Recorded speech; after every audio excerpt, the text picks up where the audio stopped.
पासदारान इनकलाब का कोई मुकाबला नहीं। पासदारान इनकलाब ने अमरीकी परचम बरदार बहरी जहाज़ को रोक लिया। ये मामला क्या है, अमरीकी बहरी जहाज़ को क्यों रोका गया, इस सारे मामले पर आमिर रज़ा से बात करते हैं।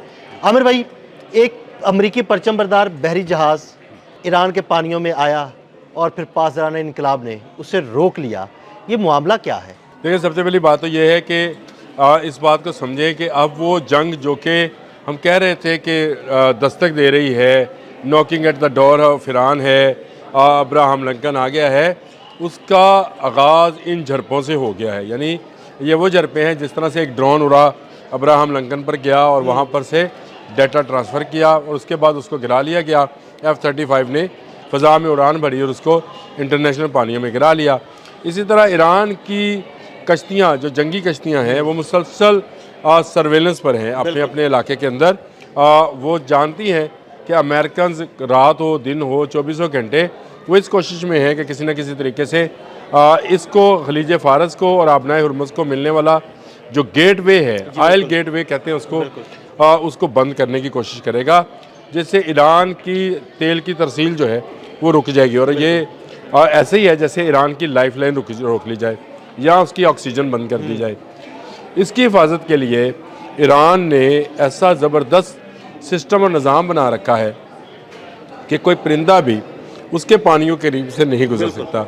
यह अमेरिकी जहाज़ था जिसको एक टेस्ट के लिए जो है भेजा गया था। उनको पता था कि ईरान इसको तबाह बर्बाद नहीं करेगा, लेकिन ईरान रिएक्ट कैसे करेगा, ये जहाज़ उस मकसद के लिए भेजा गया। इस पर परचम लहराया गया अमेरिका का और इसको उन पानियों में जो कि आबनाए हुर्मुज़ और आबनाए हुर्मुज़ में ईरान का इलाका है उसके अंदर दाखिल किया गया, जहाँ पर ईरानी ड्रोन्स ने बर वक्त जो है अपने हेड ऑफिस में ये बात पहुँचाई कि इस वक्त एक जहाज़ जो है अननोन और बिना किसी मकसद के उनके पानियों में दाखिल हुआ है। जिसके बाद जंगी बोट्स जो हैं वो हरकत में आई, उन्होंने जहाज़ को ना सिर्फ रोका बल्कि वापस जाने पर भी मजबूर किया। यानी ये टेस्ट केस इसलिए था, ये टेस्ट किया जा रहा था कि क्या ईरानी जाग रहे हैं या सो रहे हैं। तो इस जहाज़ को रोकने पे और उसे वापस भेजने पर मजबूर करने के बाद ये अंदाज़ा हुआ कि ईरानी जाग रहे हैं, सो नहीं रहे। अच्छा, ईरान भी जाग रहा है, ईरान के दोस्त भी जाग रहे हैं। ज़रा बात को समझे, इस वक्त इस पानियों के ऊपर बेशुमार सैटेलाइट्स जो हैं फोकस्ड हैं। 40 से 45 के करीब तो सैटेलाइट्स चाइना के हैं जो इन पानियों पर मरकूज़ कर दिए गए हैं ताकि यहाँ की नकलो हरकत जो है उसको मॉनिटर किया जा सके। ये बड़ा अहम खिता बन गया है। वेनेजुएला वाले वाक़े के बाद चीन जो है वो अब बहुत ज़्यादा मुख्तात अंदाज़े के साथ काम कर रहा है और इसी अंदाज के साथ ईरान भी काम कर रहा है।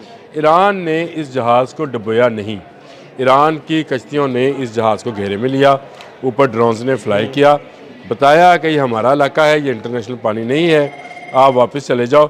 ये वार्निंग थी और इसके बाद इसको लास्ट वार्निंग दी गई कि अगर आपने रुख तब्दील ना किया तो आपको तबाह किया जा सकता है। और इस वार्निंग से क्या समझे कि अगर ये टेस्ट केस था, एक जहाज़ आया उनके पानियों में और उससे उन्होंने पकड़ के वापस भेज दिया, इसका मतलब है कि आइंदा या आने वाले चंद घंटों में या चंद दिन में अमेरिका ऐसी कोई गलती करने वाला नहीं। देखिए अदील भाई, सबसे पहली बात तो ये है कि जुमे को मुज़ाकरात होने हैं और इन मुज़ाकरात में जो है पेशरफ्त उसी सूरत में होनी है जब इन पानियों में अमन होगा। लेकिन आप देख लें, कल अनाउंस हुआ और ये कहा गया कि अभी तक इसका एजेंडा सामने नहीं आया है।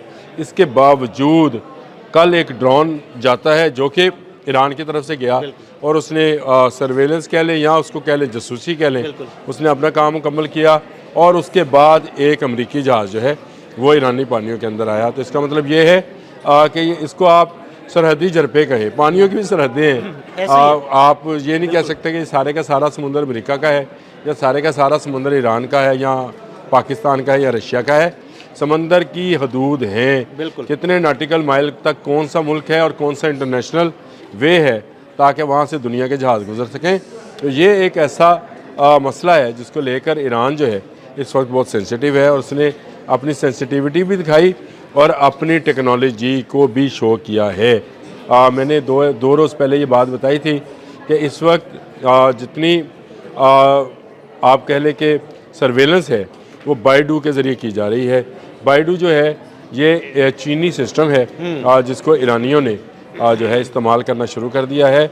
इससे ना सिर्फ वो अपनी नेविगेशन को बेहतर बना रहे हैं बल्कि दूसरी नेविगेशन को ट्रैक भी कर रहे हैं। बिल्कुल। यानी जो जीपीएस ओरिएंटेड नेविगेशन है जो कि अमेरिकन हैं उनको ना सिर्फ ट्रैक कर रहे हैं बल्कि बर वक्त जो है डाटा कंट्रोल सेंटर तक पहुंचा रहे हैं। ये वो मामला है जिसको लेकर अमेरिका जो है खौफजदा है। ये छोटी छोटी जो चीज़ें सामने आ रही हैं, एक ही दिन में या एक ही रात में समझ लें कि दो ऐसे वाक़यात चंद घंटों में चंद घंटों में दो ऐसे वाक़यात हुए हैं जिसने अमेरिका को खौफ में मुबतला कर दिया है। एक तो उनका ड्रोन उड़ना, पूरी सर्विलेंस करना, वो अब्राहम लिंकन तक पहुंच जाना, उसकी मालूमात दे देना।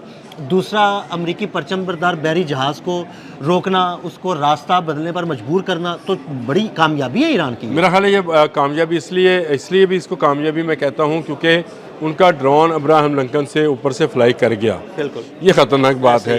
और उसका डाटा जो है वो ट्रांसफ़र भी हो गया। यानी आप उसकी डाटा ट्रांसफरिंग को जैम नहीं कर पाए, आपने वो होने दिया या आप उसको रोक नहीं पाए। यकीनन नहीं रोक पाए होंगे। देखिए, अगर आप रोक नहीं पाए हैं तो इसका मतलब ये है कि इस वक्त इस जहाज़ के मुतल्लिक तमाम मालूमात जो हैं वो ईरान और चीन के पास हैं। ऐसे ही है। और इसका मतलब है भाई चीन मालूमात ईरान के ज़रिए होते हुए चीन तक पहुंच जाना बहुत बड़ी बात है। अच्छा, ये बहुत सारे लोग जो हैं ये सवाल पूछेंगे भी क्योंकि इससे पिछला भी लोग हमने इसी बात पर किया था कि वो जो ड्रोन था शाहिद 139 वो था, तो उसमें एक डाटा क्या था उस सबको पता है। अब्राहम लिंकन का मैंने 2-3 व्लॉग किए, आपने एक फिल्म कितना बड़ा बहरी जहाज़ है, कितने तैयारे उस पे हैं, कौन सा इंटरसेप्टर सिस्टम है, कितने अहलकार हैं, ये सारी ऐसी मालूमात है। फिर कौन सा डाटा था जो शाहिद 139 लेकर गया? यही वाला लेके गया? नहीं, ये डाटा नहीं लेके गया। ये डाटा आपको नेट पर अवेलेबल है। आप अब्राहम लिंकन के मुतालिक खोलें, आपको पता चल जाएगा। अदील भाई, डाटा ये है कि इसके अंदर जो दूसरे सिग्नल ट्रैकिंग सिस्टम्स हैं वो कौन से हैं। अच्छा, ज़बरदस्त, ये बड़ी ज़बरदस्त। यानी इनको इनके अंदर वो टेक्नोलॉजी जिसमें ऐसे सिग्नल्स जो हैं वो दिए जाते हैं जिससे आपके मिसाइल्स जो हैं वो काम नहीं कर सकते हैं, यानी इसकी तरफ नहीं आ सकते हैं।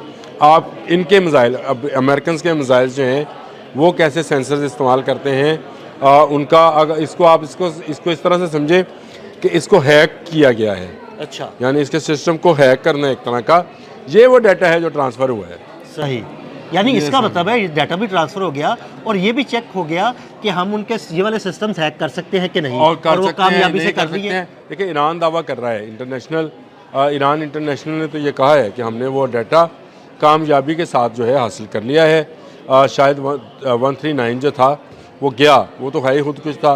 तो अब ये जहाज़ का रोकना और बर वक्त कार्रवाई करना मेरा ख्याल है शायद ये उस डाटे की बदौलत ना हो, क्योंकि इनके तमाम सिग्नल्स जो हैं उनको अगर इंटरसेप्ट किया जा रहा है, यानी उसको रोका जा रहा है या उसमें खलल डाला जा रहा है, तो इसका मतलब है कहीं ना कहीं ये डाटा जमा भी किया जा रहा है और वहाँ से ये डाटा रियल टाइम में आगे ट्रांसफार्म हो रहा है, यानी आगे फैलाया भी जा रहा है। तो ये एक चीज़ अमेरिकन के लिए वाकई ख़तरनाक है, मैं तो समझता हूँ ख़तरनाक है। बिल्कुल, बहुत शुक्रिया आमिर रज़ा जी। बिल्कुल, आमिर रज़ा ने बड़ी तफसील के साथ आपको ये बताया कि आबनाए हरमज़ और खलीज फ़ारस के पानियों में आने वाले अमरीकी बहरी जहाज़ को किस मकसद के लिए भेजा गया, उसे कैसे रोका गया और उसे कैसे रास्ता तब्दील करने पर मजबूर किया गया। और ये भी बताया कि वो ड्रोन जो ईरान से उड़ा और अमरीकी बहरी बेड़े की मुकम्मल तफसीलात लेकर ईरान को मुंतकिल भी कर दी। ये सारी तफसीलात आमिर रज़ा ने आपको बताई।